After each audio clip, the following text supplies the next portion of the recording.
आजच्या आपल्या कार्यक्रमाच्या प्रमुख पाहुणे आपल्या शहराचे लोकप्रिय नवनिर्वाचित खासदार शोभाताई बच्छाव, ज्यांना प्रेमाने सर्वजण आपण फक्त ताई म्हणतो.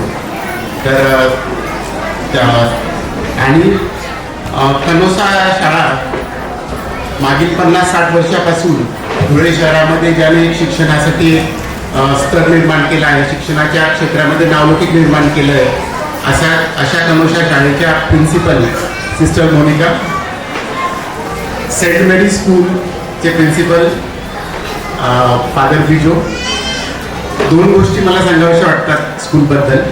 मी जवळजवळ 3रा-4थ्यांदा या शाळेच्या कार्यक्रमात येतोय. जसं फादरने सांगितलं की 17पासून मला वाटतं मी 17च्या कार्यक्रमामध्ये पण हजर होतो, जेव्हा 17 विद्यार्थी असतील तेव्हाही हजर होतो. आणि आज हा जो विशाल समुदाय जमा झाला आहे किंवा जेवढे विद्यार्थी वाढले आहेत ते नक्कीच मला फादरचं अभिनंदन करावं असं वाटतं की त्यांनी खरोखर खूप मेहनत टाकून आज शाळेला एक नाव दिलेलं आहे. तसंच फादरसोबत मला मॅडमचं सुद्धा कौतुक करावं असं वाटतं, ज्या खंबीरपणे फादरच्या मागे उभ्या आहेत. दुसरं, प्रत्येक वेळेस जेव्हाही बोलवलं गेलं तेव्हा थीम जी असते, कार्यक्रमाची जी थीम आहे ती खूप विचार करून फादरने आणि सर्व टीमने, शिक्षण टीमने ठरवलेली असते.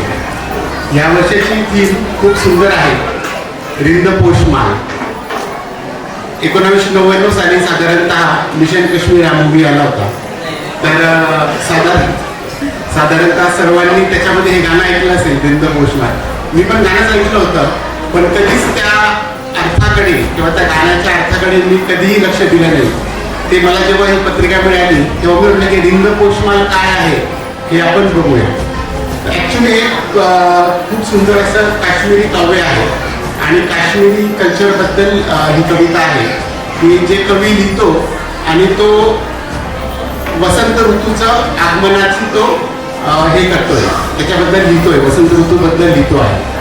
तर त्याचा अर्थ अनेक होता, पण आपण जो अर्थ लावू आज तो आहे की let us welcome the blossoming flowers. हे जे मुलं आज शिक्षण घेत आहेत, हे जे मुलं आज बाहेर पडत आहेत, त्यांचं आपण एक वेलकम करूया. आणि त्यांचं कॉन्व्होकेशन म्हणजे like school is welcoming all this blooming flowers. तर एक खूप सुंदर, म्हणजे I should congratulate the school management for giving wonderful theme. I don't remember the last years theme, but it was also very good. I was not able to attend that program, but it was also very good and well thought out. Okay. दुसरं दोन गोष्टी आपण celebrate करतो. सर्वप्रथम सर्वांना 78व्या स्वातंत्र्य दिनाच्या माझ्यातर्फे शुभेच्छा.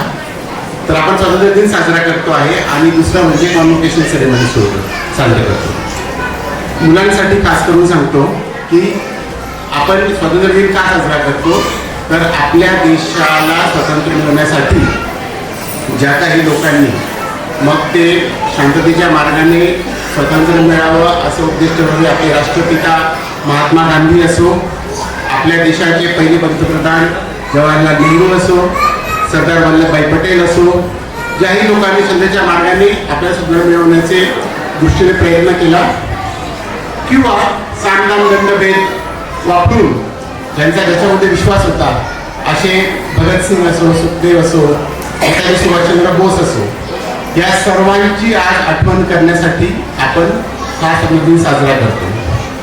पण माझ्या हिशोबाने जेव्हा या दोन गोष्टींना आपण एकत्र बघतो, कॉन्व्होकेशन आणि स्वातंत्र्य, तर लक्षात ठेवा मित्रांनो, स्वातंत्र्य हे आपल्याला मानव जातीला मिळालेलं सगळ्यात मोठं गिफ्ट आहे. स्वातंत्र्य ज्याच्याकडे नाही आहे त्याला तुम्ही स्वातंत्र्याचं महत्त्व विचारा. तर आजचा अर्थ आपण असा काढूया की स्वातंत्र्य हे आपल्याला अज्ञानातून स्वातंत्र्य मिळवणं, हे शिक्षणाच्या मार्फत. ओके, तर शिक्षण घेऊन इलिटरसीतून आपण स्वतंत्र व्हायचं, हा आजच्या कार्यक्रमाचा उद्देश आहे. आणि सगळ्या मुलांना आज कॉन्व्होकेशन, त्यांना आज आपण एक पदवीदान समारंभ साजरा करून आपण त्यांना हाच उद्देश देऊया की आपल्याला इलिटरसीच्या किंवा अज्ञानाच्या अंधारातून आज स्वातंत्र्य मिळवायचं. एवढे करून माझे 2 शब्द संपवतो.